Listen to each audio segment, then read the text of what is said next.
Semangat belajar untuk kita. Berjumpa lagi dengan saya Nova di 5 Panjaitan. Kali ini topik kita pembahasan tentang hidrosfer dalam kehidupan sehari-hari. Ini topiknya kelas 10 geografi di semester 2. Kita lihat yang pertama, pengertian hidrosfer dan siklus hidrosfer.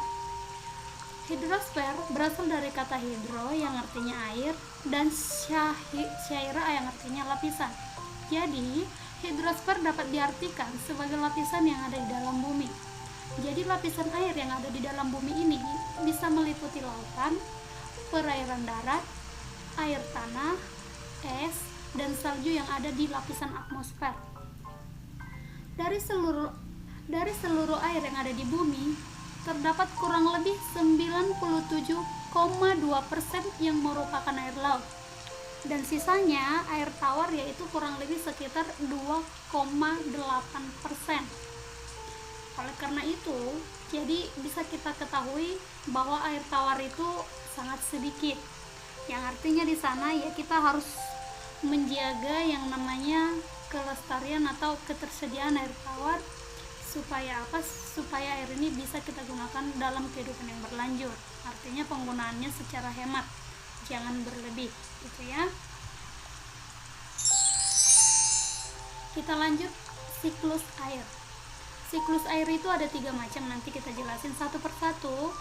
Siklus pendek atau disebut dengan siklus kecil, kalau dalam bahasa Inggrisnya adalah short cycle. Jadi siklus pendek ini terjadi jika air laut mengalami penguapan oleh sinar matahari. Uap air tersebut nanti naik dan membentuk awan yang kemudian mengalami kondensasi. Kondensasi yang dimaksud adalah proses perubahan wujud uap air menjadi titik-titik air sebagai hasil pendinginan. Karena itu, tidak dapat menahan beratnya, titik-titik air tadi turun sebagai hujan yang terjadi di laut. Jadi siklusnya kira-kira demikian ya. Air laut tadi menguap, mengalami kondensasi, kemudian bintik-bintik airnya tadi karena nggak tahan turun lagi ke laut. Jadi siklusnya pendek. Saya dipahami ya. Oke. Kita lanjut lagi. Siklus sedang atau disebut dengan istilah medium cycle.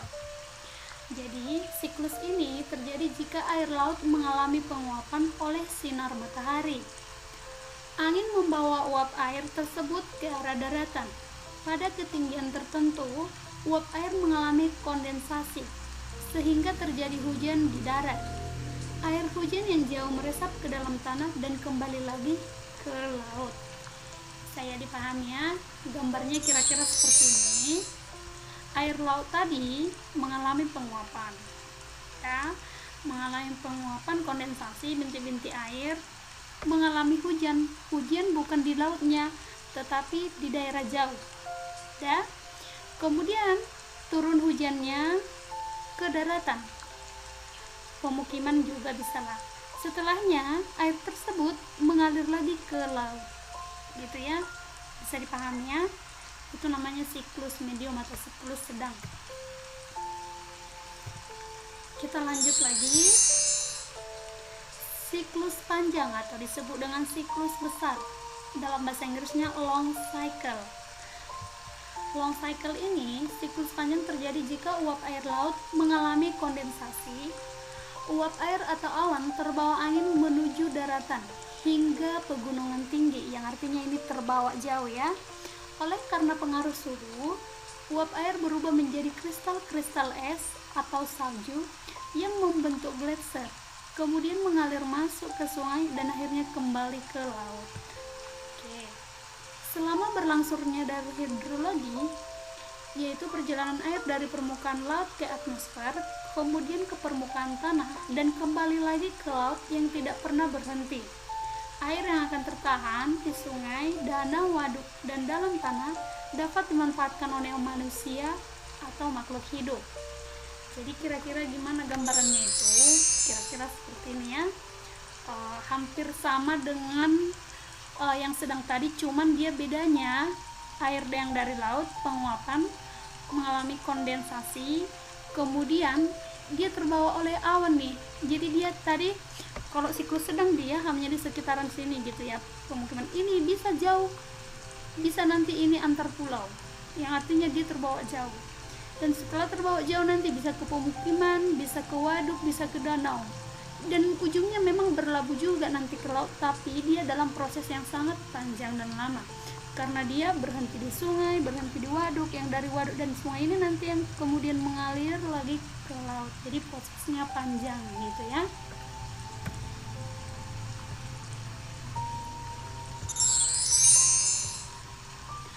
Kemudian terjadinya siklus hidrologi didukung oleh proses-proses sebagai berikut.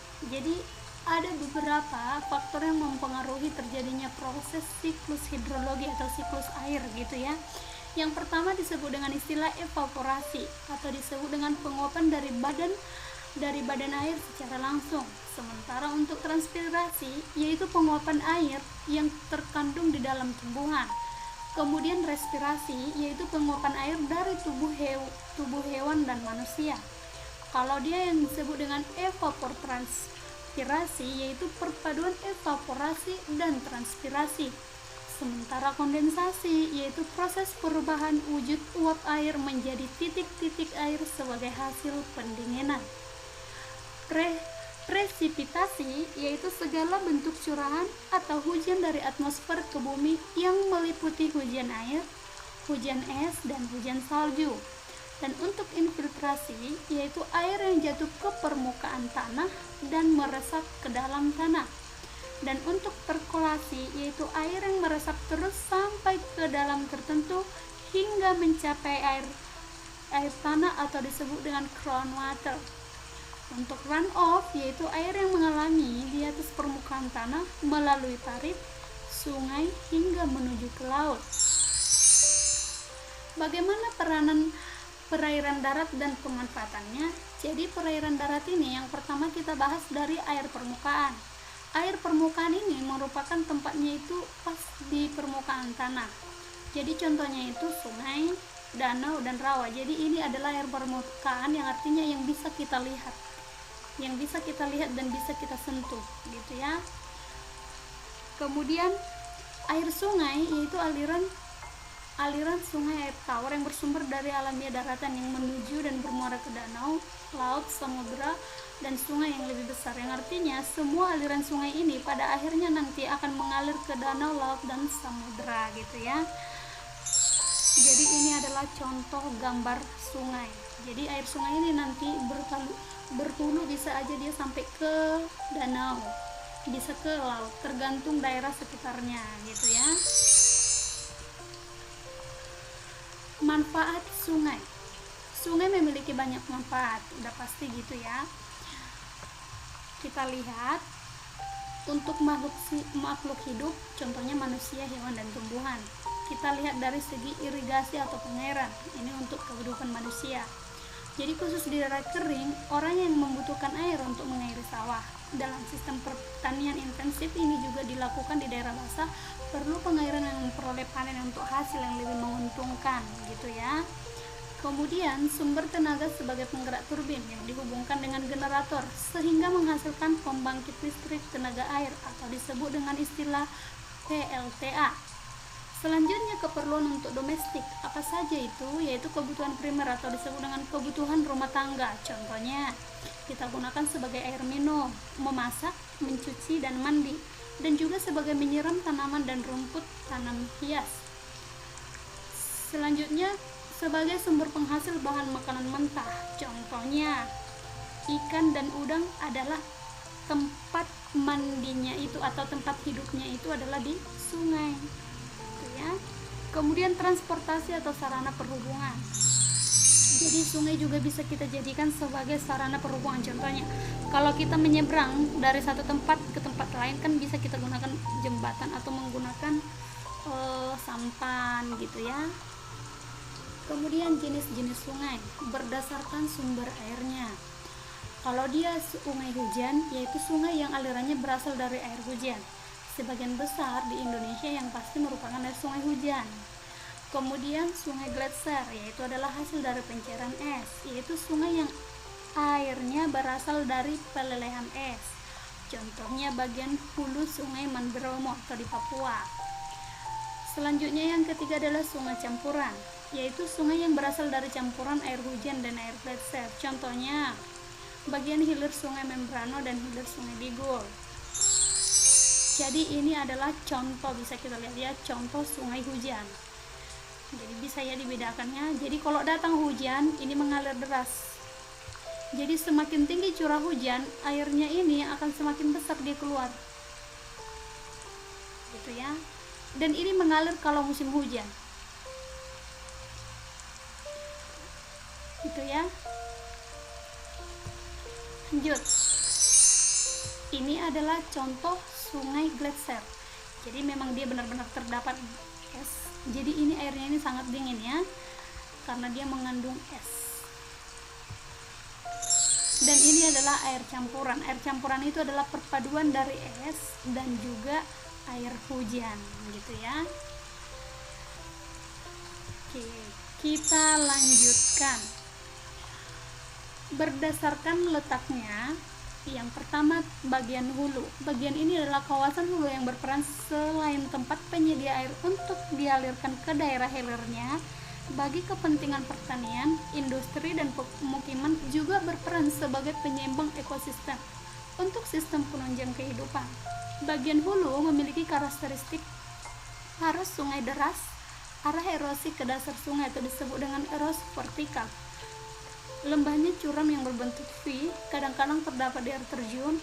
Erosi mudik, tidak terjadi pengendapan atau disebut dengan sedimen, dan terdapat batu-batu besar dan runcing. Untuk bagian tengah, sungai bagian tengah memiliki karakteristik arus air sungai tidak begitu deras. Erosi sungai mulai ke samping atau disebut dengan istilah horizontal. Aliran sungai mulai berbelok-belok, mulai terjadi proses sedimentasi dan pengendapan karena kecepatan air mulai berkurang, dan batu-batu bersudut bulat dengan ukuran yang lebih kecil di daerah hulu. Selanjutnya bagian hilir, yaitu adalah karakteristik air sungai yang tenang, terjadi banyak sedimentasi, erosi ke arah samping atau disebut dengan horizontal. Sungai berkelok-kelok atau disebut dengan terjadi proses meandering. Terkadang ditemukan meandering yang terpotong sehingga membentuk kali mati atau danau tapal kuda explode lake. Dan di bagian muara kadang-kadang berbentuk delta yang terdapat batu-batu kecil bersudut bulat. Berdasarkan debit airnya, sungai permanen, yaitu debit airnya yang sepanjang tahun tetap, yang artinya di sini tidak ada perubahan. Setiap hari sepanjang masa, debit air yang keluar tidak pernah berubah. Kemudian ada sungai periodik. Sungai periodik adalah sungai yang pada musim hujan airnya sangat banyak, sedangkan pada musim kemarau itu sangat kecil. Contohnya yang tadi ya. Selanjutnya adalah sungai episodik, yaitu sungai yang pada musim kemarau airnya kering dan musim hujan airnya banyak. Itu banyak di daerah Sumatera, Kalimantan, dan Papua. Selanjutnya ada sungai ephemeral, yaitu sungai yang ada alirannya hanya pada saat musim hujan. Sungai ini banyak terdapat di Pulau Jawa dan Nusa Tenggara. Jadi kalau datang hujan dia mengalir, tapi kalau nggak datang hujan airnya tidak mengalir. Selanjutnya berdasarkan asal kejadiannya, sungai konsekuen, yaitu sungai yang alirannya searah dengan lerengnya, yang artinya di sini tidak ada belok kiri kanan. Kalau dia searah dengan aliran lerengnya ya segitulah alirannya, tidak lebih dan tidak kurang, konsekuen gitu ya. Kemudian ada sungai subsekuen, yaitu sungai yang alirannya mengikuti trek batuan. Selanjutnya sungai obsekuen, yaitu adalah sungai yang alirannya berlawanan arah dengan arah sungai. Selanjutnya ada sungai resekuen, yaitu sungai yang alirannya mengalir mengikuti arah kemiringan lapisan batuan dan bermuara di sungai subsekuen. Sementara untuk sungai insekuen, yaitu sungai yang mengalir tanpa dikontrol oleh litologi maupun struktur geologi, atau sungai yang alirannya tidak teratur. Jadi dia bebas, kadang ke kanan, kadang ke kiri, kadang belok-belok gitu ya. Berdasarkan struktur geologi wilayahnya, yang pertama ada sungai antecedent, yaitu sungai yang tetap mempertahankan arah alirannya meskipun terjadi pengangkatan yang melintang terhadap alirannya. Kemudian sungai superimposed, yaitu sungai yang mengalir pada lapisan sedimen dan atau daratan aluvial yang menutupi lapisan batuan di bawahnya. Kemudian berdasarkan pola alirannya, yang pertama adalah ada dendritik, yaitu pola yang berbentuk seperti cabang batang pohon berada di daerah datar dengan struktur batuan homogen. Untuk yang radial sentrifugal, yaitu pola aliran sungai yang arah alirannya menyebar secara radial dari satu titik ketinggian tertentu seperti puncak gunung berapi. Untuk rektangular, yaitu adalah pola aliran sungai yang dikembalikan oleh struktur geologi seperti struktur kekar atau disebut dengan istilah rekahan dan sekar atau patahan. Sungai rektangular dicirikan oleh saluran air yang mengikuti pola dari struktur kekal dan patahan. Dan trelis, yaitu adalah aliran sungai yang anak sungainya hampir sejajar dengan sungai induknya, biasanya berada di wilayah patahan. Kemudian ada sentripetal, yaitu aliran yang berlawanan dengan pola radial. Aliran sungai mengalir ke satu tempat yang berupa cekungan atau disebut dengan istilah depresi. Kemudian ada anular, yaitu pola aliran sungai yang arah alirnya menyebar secara radial dari satu titik ketinggian tertentu dan ke arah hilir aliran kembali bersatu. Untuk paralel, yakni suatu sistem aliran yang berbentuk oleh lereng yang curam atau terjal. Dan piannet, yaitu adalah pola aliran sungai yang muara anak sungainya membentuk sudut lancip dengan induk, dan sungai ini biasanya terdapat pada bukit yang lerengnya terjal. Kita masuk kepada bagian B, yaitu danau. Danau merupakan lembah atau cekungan di daratan yang berisi air dan merupakan waduk alam. Air danau tidak mempunyai hubungan langsung dengan laut. Jenis-jenis danau bisa kita lihat. Yang pertama, berdasarkan proses terjadinya. Ada danau tektonik, yaitu terjadi akibat tenaga tektonik. Misalnya patahan dan slek. Contohnya adalah Danau Tempe, Danau Poso, dan Danau Tondano. Kemudian ada danau vulkanik, terjadi akibat tenaga vulkanik atau disebut dengan istilah karena peristiwa gunung berapi. Jadi danau yang ditimbulkan salah satunya itu adalah Segera Anak, yaitu terdapat di Rinjani, Danau Batur terdapat di Bali, dan Danau Kerinci terdapat di Sumatera Barat. Untuk danau tektovulkanik terjadi dari gabungan antara vulkanik dan tektonik. Contohnya adalah Danau Toba yang berada di Sumatera Utara. Selanjutnya ada danau karst atau disebut dengan danau dolin yang terdapat pada daerah karst atau batu kapur. Danau pencairan es terdapat di kaki gunung atau pegunungan bersalju, misalnya pegunungan Jaya Wijaya yang terdapat di Papua dan pegunungan Alpen. Selanjutnya ada danau buatan. Jadi danau buatan ini terjadi akibat sungai yang dibendung, disebut juga sebagai istilah waduk. Jadi sungainya yang dibendung supaya airnya tetap ada. Contohnya itu adalah Waduk Jatiluhur di Jawa Barat, Waduk Gajah Mungkur di Jawa Tengah, Waduk Riam Kanan di Kalimantan Selatan. Jadi ini adalah contoh salah satu danau toba yang berasal dari tektonik dan vulkanik gitu ya. Selanjutnya berdasarkan macam alirannya. Danau air tawar yang merupakan air tawar yang terdapat di daerah basah atau humid. Mayoritas air berasal dari air hujan. Contohnya hampir semua ya. Danau Toba juga tadi termasuk di dalamnya. Hampir semua danau yang di Indonesia. Kemudian danau air asin. Danau air asin ini memang airnya asin. Jadi terdapat di daerah arid atau semi arid, penguapan yang sangat kuat dan tidak memiliki aliran keluar. Jadi dia asli nggak keluar airnya, di situ-situ aja gitu ya. Misalnya adalah Great Salt Lake di Amerika dan Laut Mati di Jordania. Jadi ini contohnya ya. Dia memang benar-benar nggak ada aliran keluarnya, jadi airnya di situ aja terus. Itu ya. Lanjut, kita masuk kepada manfaat danau. Yang pertama bisa saluran irigasi, kemudian pariwisata atau rekreasi, selanjutnya bisa tenaga pembangkit listrik, kemudian penghubung atau transportasi, jadi bisa menggunakan kapal feri, kapal dan lain sebagainya, dan jalur transportasi menggunakan mobil juga bisa jika digunakan jembatan gitu ya, jembatan penghubung.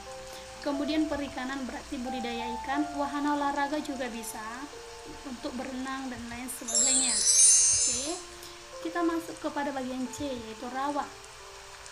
Rawa ini merupakan daerah di sekitar muara sungai yang cukup luas dan merupakan wilayah lumpur dengan kadar air relatif tinggi. Kawasan rawa banyak kita jumpai di pantai timur Sumatera, di sekitar daratan rendah Kalimantan dan pantai selatan Papua. Rawa yang selalu airnya tenang, yaitu cirinya ditandai dengan tanah dan air di sekitar wilayah tersebut sangat asam dan berwarna kemerah-merahan diakibatkan reaksi oksidasi. Kondisi tanah asam mengakibatkan makhluk hidup tidak dapat bertahan hidup. Jadi bisa kita pastikan bahwasannya rawa yang air tenang itu tidak ada bertahan makhluk hidup. Selanjutnya, rawa yang airnya tidak selalu tenang. Cirinya itu adalah terjadi pergantian air yang berasal dari limpahan sungai saat terjadi pasang naik laut. Proses pergantian air yang senantiasa berlangsung mengakibatkan kondisi air di wilayah rawa tidak terlalu asam, sehingga beberapa jenis hewan dan tanaman mampu hidup dan beradaptasi di wilayah tersebut. Jadi tanaman yang tumbuh contohnya bisa mangrove, nevan, dan rumbia, dan juga bisa dijadikan sebagai budidaya sawah pasang surut. Jadi pertanian juga bisa ya dikembangkan di rawa yang selalu tidak tenang. Jadi ini contohnya ya. Jadi kalau seperti ini dia rawa yang tidak tenang, berarti dia bisa kita gunakan budidaya pertanian sawah karena bisa tumbuh dan airnya juga berubah berganti gitu ya, bisa kita manfaatkan untuk pertanian. Selanjutnya kita masuk kepada air tanah. Apa itu air tanah? Air tanah adalah air yang berada pada lapisan di bawah permukaan tanah. Jadi kedalaman air tanah di setiap tempat tidak sama oleh karena dipengaruhi tebal dan tipisnya lapisan permukaan di atasnya dan kedudukan lapisan air tanah tersebut. Kita masuk kepada kelebihan air tanah. Yang pertama adalah lebih steril, udah pasti, karena tidak terkontaminasi dengan organisme penyebab penyakit. Yang kedua, tersimpan pada lapisan batuan pada kedalaman tertentu atau di bawah permukaan tanah. Selanjutnya, temperaturnya relatif konstan, berarti tidak berubah-ubah. Tersedia di banyak tempat meskipun musim kemarau. Kita masuk kepada air tanah yang dangkal. Bagaimana itu air tanah yang dangkal? Yaitu adalah air tanah yang berada di bawah permukaan tanah dan berada di atas batuan yang kedap dan air atau lapisan yang tidak dapat meloloskan air. Jadi air ini merupakan aquifer atas atau air freatik yang banyak dimanfaatkan oleh penduduk untuk membuat sumur. Kira-kira air dangkal itu ya seperti inilah gambarannya, bisa dijangkau. Jadi contohnya itu adalah di sini gitu ya, air tanah. Ini juga bisa. Jadi dia dangkal, bisa digunakan manusia untuk kebutuhan air minum. Jadi contoh tergantung kedalamannya. Jadi kalau kita sebagai manusia menggunakan, kalau dia di daerah pegunungan, airnya itu bisa sampai mencapai 25 atau 50 meter dari permukaan untuk mencapainya. Tetapi kalau dia di daratan rendah, bisa kita lihat ya, di sini ya semakin kecil, bisa sampai 25 meter aja gitu ya, karena ketinggian dengan daratan bisa kita bedakan kan, jauh kan. Oke.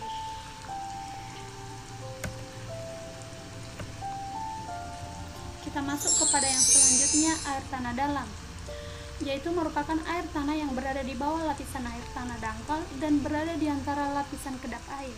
Jadi merupakan aquifer bawah dan banyak dimanfaatkan sebagai sumber air minum penduduk kota untuk industri, perhotelan dan sebagainya. Kegunaan air tanah dalam bagian penting dalam siklus hidrologi udah pasti. Kemudian membasahkan tanah dan sekaligus mengikat butir-butir tanah yang satu dengan yang lain, yang artinya di sini menyatukan butiran-butiran supaya menjadi tanah. Selanjutnya menyediakan kebutuhan air bagi tumbuh-tumbuhan. Kemudian merupakan persediaan air yang bersifat bersih secara alami dan harganya relatif murah daripada air bersih buatan. Udah pasti ya, karena bersumber dari alam. Jadi gambarannya itu adalah air tanah dalam seperti ini. Jadi dia benar-benar lapisan tanahnya itu sangat banyak sampai ke bawah. Dia ada di sini dan itu merupakan airnya sangat alami. Saking bersihnya ini bisa langsung diminum.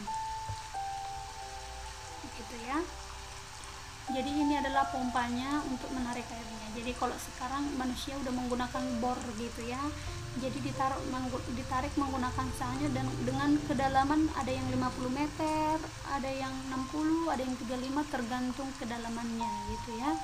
Yang pasti semakin dalam maka airnya semakin bagus dikonsumsi, semakin sehat dan semakin susah terkontaminasi dengan bakteri dan lain sebagainya. Oke, kita lanjutkan topik kita. Hal-hal yang perlu dilakukan untuk menjaga kelestarian tanah. Yang pertama, bagian yang penting dalam siklus hidrologi, kemudian membasah tanah sekaligus mengikat butir-butir tanah yang satu dengan yang lain. Selanjutnya, menyediakan kebutuhan air bagi tumbuh-tumbuhan. Kemudian merupakan persediaan air bersih secara alami yang harganya relatif lebih murah dibandingkan air bersih buatan. Udah pasti tadi ya. Kemudian cara menjaga agar kelestarian air tanah di lingkungan sekitar terjamin. Yang pertama adalah pengurangan penggunaan air secara berlebihan oleh pihak pengusaha atau kebutuhan industri. Jadi ini pun bisa kita lakukan, yaitu adalah penghematan dengan cara menggunakan air secukupnya sesuai dengan yang kita butuhkan. Kemudian pengurangan konsumsi air secara berlebih para penduduk pemukiman dan menghindari penggunaan air secara berlebih. Itu ya. Kemudian mentaati peraturan yang ditepati oleh pemerintah pada hal penggunaan air tanah atau air tawar di sekitar pantai untuk menghindari perluasan. Perluasan yang dimaksud adalah untuk menghindari perluasan pantai air laut gitu ya. Selanjutnya adalah pelarangan tebang pohon secara ilegal untuk menghindari ketimpangan tanah.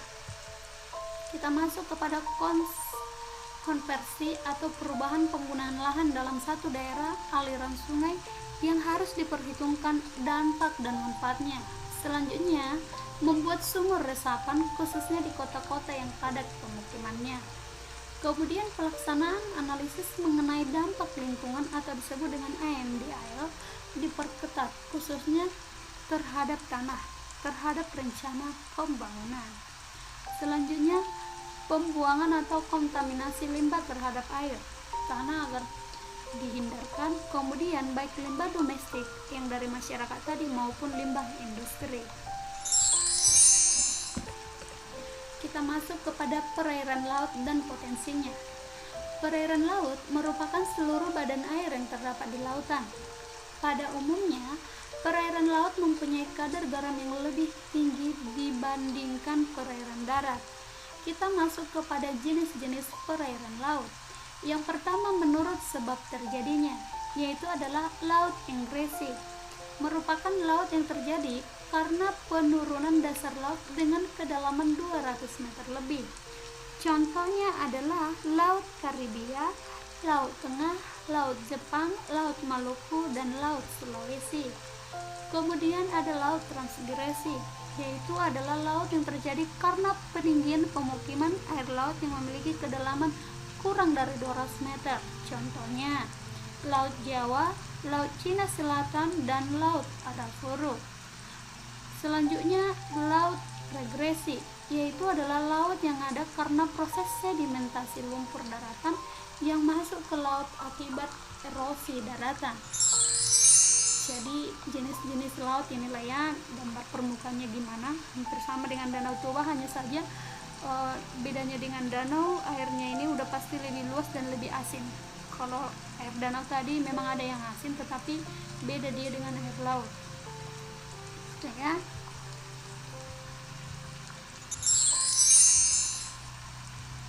Kita masuk kepada jenis air laut menurut letaknya. Ada laut tepi.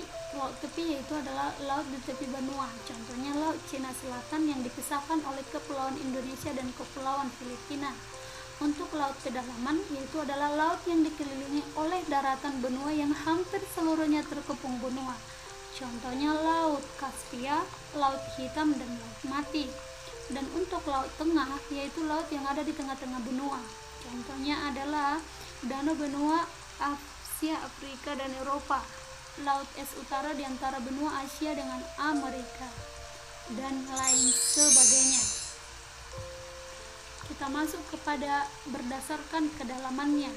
Ada laut zona litoral, yaitu adalah laut yang berada di atas antara garis pasang surut air laut yang didapat kering dan dapat tergenang air. Selanjutnya ada laut zona meritik, yaitu laut yang mempunyai kedalaman kurang dari 200 meter.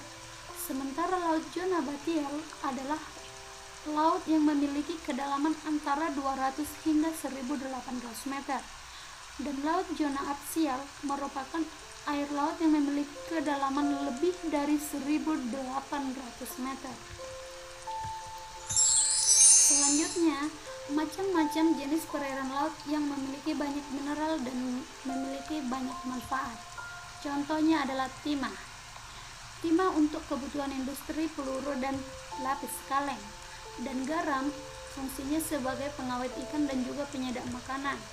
Selanjutnya minyak bumi fungsinya untuk bahan bakar, kapur untuk alat tulis dan bahan bangunan, fosfat untuk bahan baku pembuat pupuk, pasir besi untuk bahan industri berat. Kemudian selain mineral, di perairan laut juga memiliki beragam organisme yang sangat bermanfaat bagi kehidupan manusia. Apa saja itu? Nekton, yaitu organisme yang dapat berenang sendiri seperti ikan, penyu, dan udang. Manfaatnya bisa jadi bahan makanan yang dapat bergizi untuk manusia, serta menjadi sumber devisa negara. Kemudian untuk yang plankton, yaitu organisme yang tidak mempunyai alat untuk bergerak. Jadi alat pergerakannya itu ditentukan oleh arus laut. Jadi manfaatnya sebagai sumber makanan nekton tadi. Sementara bentos, yaitu organisme yang hidup di dasar laut, ia mempunyai hidup yang melekat dan merayap pada suatu tempat seperti tiram, tumbuhan laut, dan kepiting. Jadi kalau kita nanti pergi ke laut atau kapan-kapan, kita bisa melihat bentos ada di sana, di tumbuhan juga ada, di tiram juga ada. Jadi dia nempel di sana. Jadi manfaatnya itu udah pasti sebagai bahan obat-obatan dan komestik. Selanjutnya, selain kelebihan tersebut, perairan laut juga bermanfaat sebagai transportasi, perikanan, dan pembangkit listrik, serta pertanian. Selain kelebihan tadi, ada beberapa permasalahan yang terjadi di air laut. Yang pertama adalah menangkap ikan menggunakan bahan peledak atau disebut dengan istilah pukat harimau. Dan ini sangat berbahaya untuk kelestarian ekosistem. Kemudian pencemaran air laut yang terjadi karena pembuangan sampah ke perairan laut atau tumpahan minyak dari kapal. Jadi kalau minyak kapal yang digunakan contohnya kapal feri dan kapal-kapal kecil, kalau tumpah itu bisa juga mencemari air laut. Selanjutnya pendangkalan laut yang menyebabkan perubahan ekosistem di laut. Kita masuk kepada manfaat dan kelestarian perairan darat dalam unit daerah aliran sungai. Jadi daerah aliran sungai itu daerah yang berada di sekitar sungai. Jika hujan turun di daerah tersebut, maka airnya mengalir ke sungai yang bersangkutan. Jadi manfaat das ini sendiri yaitu menerima sebagai penyimpan dan mengalirkan air hujan yang jatuh di atasnya melalui sungai. Jadi das ini merupakan di daerah sekitar sungai tempat air hujan bersatu dan tempat air hujan dialirkan ke sungai. Kita masuk kepada manfaat daerah aliran sungai atau disebut dengan istilah das, yaitu induk das dapat dijadikan sebagai pembangkit listrik tenaga air atau PLTA di perikanan darat dan perikanan darat. Kemudian das merupakan cadangan air secara alami. Kemudian das bisa sebagai sarana transportasi dan kegiatan olahraga, contohnya di daerah Kalimantan. Kemudian das sebagai lahan pertanian dengan berbagai jenis tanaman disesuaikan dengan ketinggian dan temperatur udaranya. Kemudian, das yang sungainya tidak mengalami proses pendangkalan menjadi pusat pemukiman.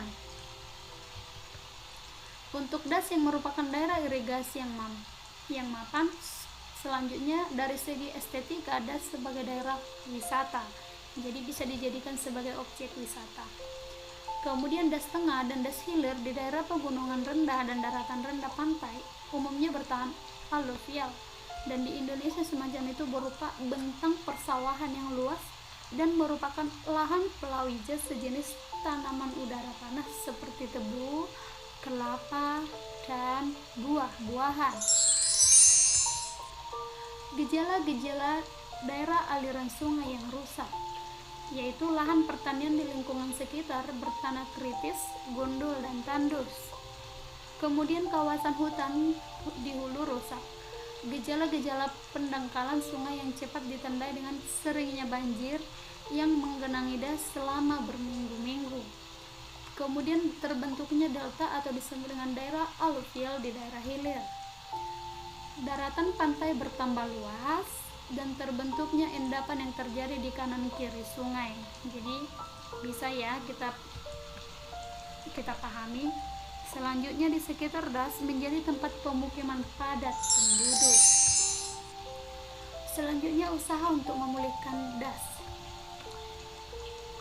yaitu lahan miring di lingkungan das harus diteras ring dengan dihijaukan agar intensitas erosinya rendah.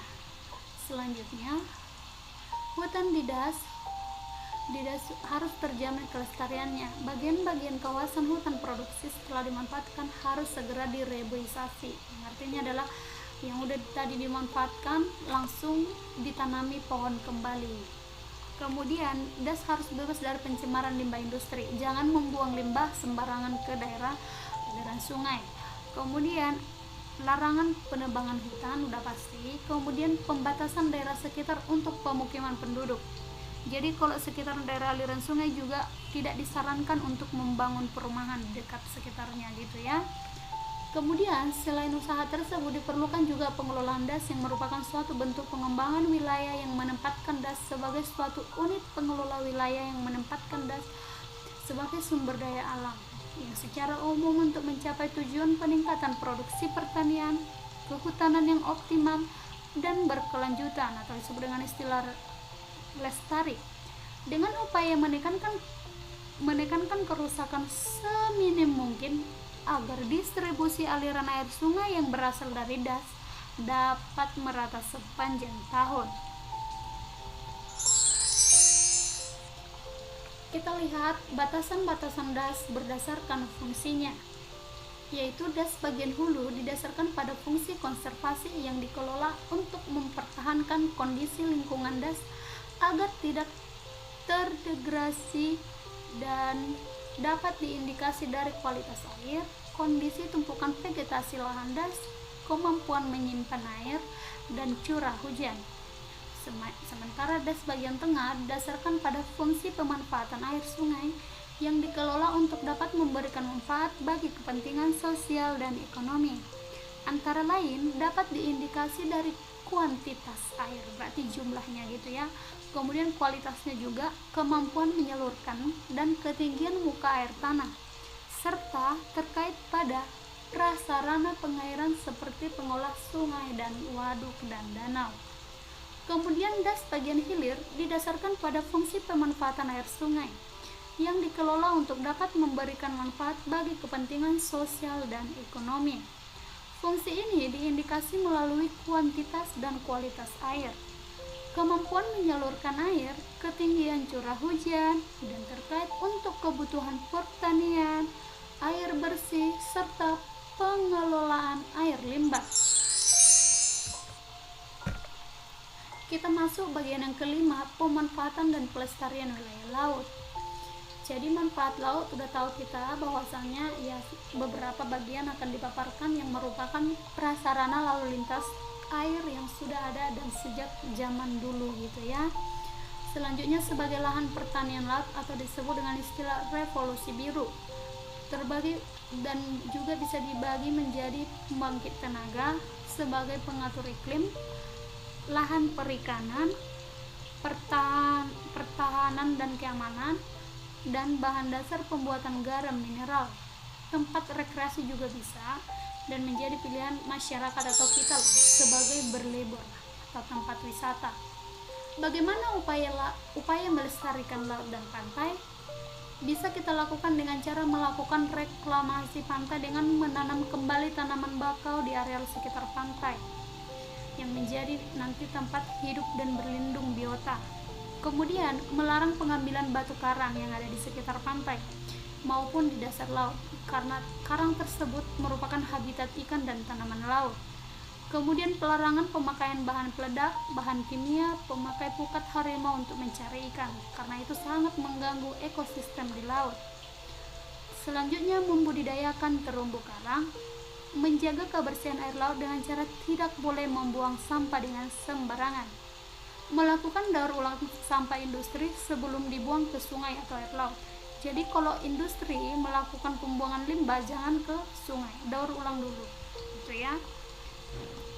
Selanjutnya pemerintah dapat memberikan sanksi yang tegas dan berat untuk berbagai tindakan supaya apa? Supaya keseimbangannya dapat kita nikmati.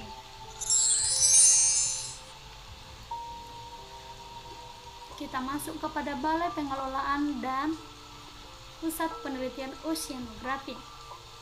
Badan Pengelolaan Daerah Aliran Sungai atau disebut dengan istilah BPDAS, tugas pokoknya itu melaksanakan penyusunan rencana, mengembang kelembagaan, evaluasi pengelolaan daerah aliran sungai atau disebut dengan DAS. Sementara untuk fungsinya yaitu penyusunan rencana pengelolaan daerah aliran sungai, penyusunan dan penyajian informasi DAS, pengembangan model pengelolaan DAS, pengembangan kelembagaan dan kemitraan pengelolaan DAS, pemantauan dan evaluasi pengelolaan DAS, dan pelaksanaan urutan tata usaha. Kita masuk kepada Pusat Penelitian Oceanografi. Yang pertama adalah tugas Pusat Penelitian Oceanografi melaksanakan penelitian dan menyimpan kebijakan, penyusunan pedoman, pemberian bimbingan teknis, penyusunan rencana program bidang oceanografi, serta evaluasi dan penyusunan laporan. Unit-unit pelaksana BPDAS apa saja itu? Ada UPT Balai Konservasi Biota Laut Ambon, kemudian UPT Lota Konservasi Biota Laut Tual, ada UPT Lokal Konservasi Biota Laut Bitung, ada UPT Lokal Konservasi Biota Laut Biak, ada UPT Lota Pengembangan Bioindustri Laut Mataram, Lombok, dan Nusa Tenggara Barat. Kemudian ada UPT Lokal Pengembangan Sumber Daya Manusia Oceanografi Pulau Pari. Jadi kalau tempatnya itu kantornya bisa kita lihat susunannya seperti ini, bagaimana kerjanya, boleh nanti penelitian ke sana ya. Oke, selanjutnya inilah hasilnya, yaitu adalah pusat daerah ekosistem pesisir. Jadi titik-titiknya banyak di Indonesia ya, mulai Sumatera sampai dengan Papua, mulai dari timur sampai barat.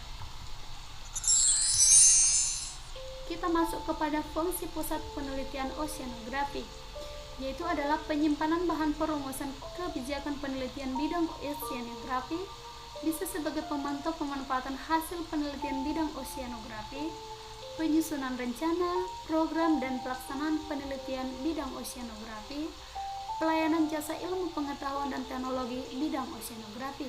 Bagaimana tujuan Pusat Penelitian Oceanografi?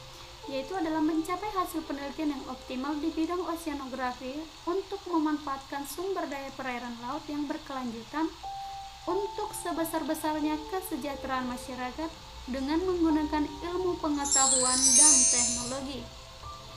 Visi Pusat Penelitian Oceanografi yaitu menjadi salah satu pusat riset terbaik dalam bidang oceanografi dan berkontribusi nyata di tingkat regional Asia Pasifik yang rencananya tahun 2025.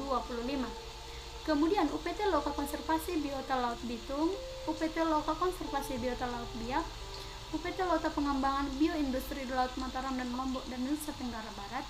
Selanjutnya UPT Lokal Pengembangan Surat Sumber Daya Manusia Oceanografi Pulau Pari. Kita lihat kepada misi penelitiannya, yaitu adalah meningkatkan output riset oceanografi yang berkontribusi signifikan terhadap ilmu pengetahuan nyata dirasakan pemangku kepentingan dan berdampak besar bagi publik. Kemudian, meningkatkan pelayanan publik dalam bentuk penyediaan data, informasi oceanografi yang akurat, tempat waktu, dan tepat guna. Mendukung kelangsungan pemanfaatan sumber daya laut dan lingkungannya yang berbasis pengetahuan untuk kesejahteraan publik. Strategi Pusat Penelitian Oceanografi yaitu meningkatkan kompetensi sumber daya manusia, mengembangkan sarana dan prasarana penelitian bidang oceanografi, melakukan akreditasi laboratorium dan kalibrasi peralatan penelitian, membangun fasilitas dan suasana kerja yang nyaman, serta peningkatan sarana dan prasarana teknologi informasi. Menguasai ilmu pengetahuan dan teknologi atau disebut dengan iptek yang berkualitas, melakukan pendidikan dan pelatihan serta kerjasama penelitian dengan penelitian asing agar tercipta alih pengetahuan atau disebut dengan istilah transfer knowledge untuk meningkatkan kapabilitas dan kepakaran penelitian. Selanjutnya, merumuskan dan melaksanakan program penelitian yang kompetitif, membuat perencanaan kegiatan penelitian yang matang atau disebut dengan istilah terarah dan terukur sehingga dapat menjawab isu-isu lingkungan dan memberikan kontribusi terhadap pengambilan kebijakan oleh pemerintah pusat maupun daerah, bermanfaat bagi masyarakat, industri, pemangku kepentingan lain. Mengkaji hasil penelitian untuk menentukan kebijakan bidang oceanografi, melakukan pengujian dan validasi terhadap hasil penelitian yang berupa data dasar, konsep, model, rekomendasi terkait isu-isu kelautan Indonesia sehingga dapat dimanfaatkan dan diimplementasikan oleh pengambil keputusan dan pemangku kepentingan. Selanjutnya, membangun jejaring kerja atau disebut dengan istilah networking dengan berbagai pemangku kepentingan. Demikianlah topik pembahasan kita kali ini tentang hidrosfer dalam kehidupan sehari-hari, yang artinya bahwasanya air itu sangat bermanfaat dalam segala bidang, maupun berupa air tanah, sungai, waduk, laut, dan lain sebagainya. Semoga kita bisa memanfaatkannya dalam kehidupan kita sehari-hari. Kita manfaatkanlah sesuai dengan yang kita butuhkan. Jangan kita pergunakan berlebih supaya terjadi keseimbangan ekosistem. Semoga bermanfaat. Jangan lupa like, subscribe, dan komen ya. Sekian dan terima kasih. Semangat belajar untuk kita semua. Sampai jumpa kembali.